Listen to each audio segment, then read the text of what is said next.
Welcome! I am Commander Tyrael, and this is HMS Abdiel, the lead ship of the Abdiel class, which were a class of 6 fast mine layers commissioned into the Royal Navy and active during the Second World War.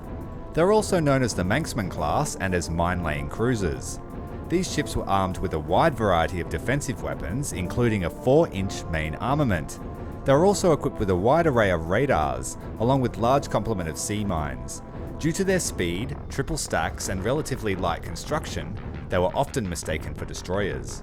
Half of the class were lost through enemy action during the Second World War, with HMS Abdiel ironically falling victim to a mine at berth on September 10, 1943. Carrying a contingent of the British 1st Airborne Division on board at the time, there was a considerable loss of life.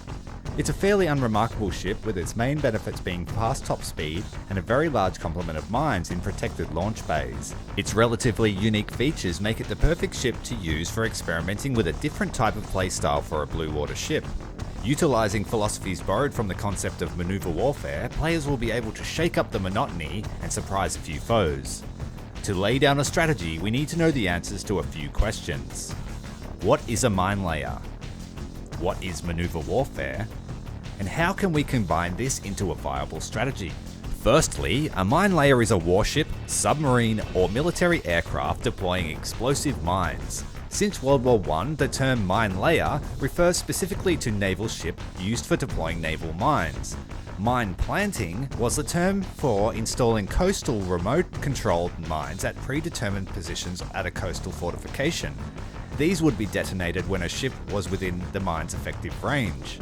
The term mine layer was applied to vessels deploying both defensive and offensive mine barrages and large-scale sea mining operations. Mine layer lasted, while mine planter fell into obscurity in the 1940s. During World War II, the British employed the Abdiel class both as mine layers and as transports to isolated garrisons, such as Malta and Tobruk. Their combination of high speed and carrying capacity was highly valued. A mine layer's large capacity often lent them to having secondary utilities outside of their normal mission set.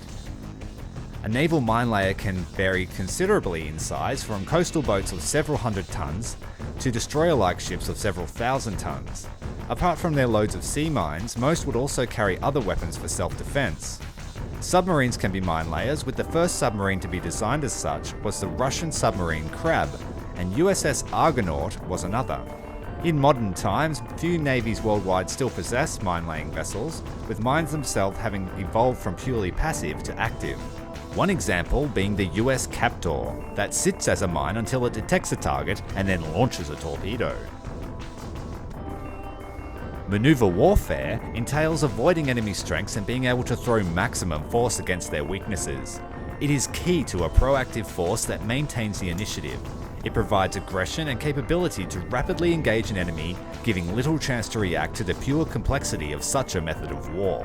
It is a mental approach to conflict in which we seek to create and exploit advantage, by creating a rapidly and continuously changing situation in which our enemy cannot effectively cope. We aim to do this by focusing our strengths against critical enemy vulnerabilities, generating superior tempo and distracting our enemy with ambiguity and deception. If we employ this philosophy, you'll be able to minimize the threat that most ships pose and break through their defenses. Using surprise aggression, speed and weight, you can force an enemy ship to do what you want them to do. Push them into a sustained turn, use your weight, and put them into position for a sea mine attack. When applying this doctrine to a mine layer, we can see that we have two methodologies that we can use: passive standoff mode and hyper-aggression. Passive standoff mode is where we lay mines in strategically important areas. To achieve this, we make use of stealth and the high top speed of the mine layer, aiming to arrive ahead of the main fleet and prevent their access and transit through the location.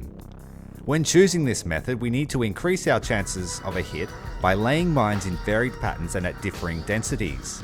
Here is an example of using the serpentine maneuver to increase the dispersion of your mines. After rudder inputs, a warship takes considerable amount of time to actually adjust its heading. So by doing this, we can continue at the same heading, but swing our stern around to really create a wide field of mines. Using this method will increase the surface area of the field and ensures that approaching ships will have to cross more than one mine at most angles. The second option is to be hyper-aggressive, again using distraction, speed and stealth to approach the target and lay mines directly in the enemy warship's path. Ideally, the target will remain unaware until the last critical moment. However, there will be times where detection is unavoidable. In these circumstances, we adapt to the situation as it presents itself. If the ship is heavier, we use agility to dance around them and position ourselves to saturate the area with hazards. If we are evenly matched, we use close range attacks and rams to manipulate the foe into making a mistake, staying ahead in the decision making and always offering our enemy obstacles to overcome. If we have the weight advantage, then it is much easier to force the enemy into your terms, making liberal use of ramming and close range maneuvers to corral the enemy. The opening clip is a perfect example of this situation. In this clip, you can see that I am constantly on the move, using my weight and agility to my advantage, and trying to force this captain into a mistake. Constant course changes spoil his torpedo shots. Trying to get close, the opposite headings make this harder. I start dumping mines in an attempt to trap him in the cove, firing torpedoes at different times and keeping the tempo high. With nowhere left to go, he eats mines. Unfortunately, RNG does get me, and he's able to detonate my mine stores. The bonus is, this ship can be respawned 3 times, and mines last for 15 minutes. During the course of this battle, I was able to score 8 mine hits, and make it significantly harder for the enemy to capture the B point. I did lose, but that's not the point. The point is that the strategy works. Finally, mines are destructible.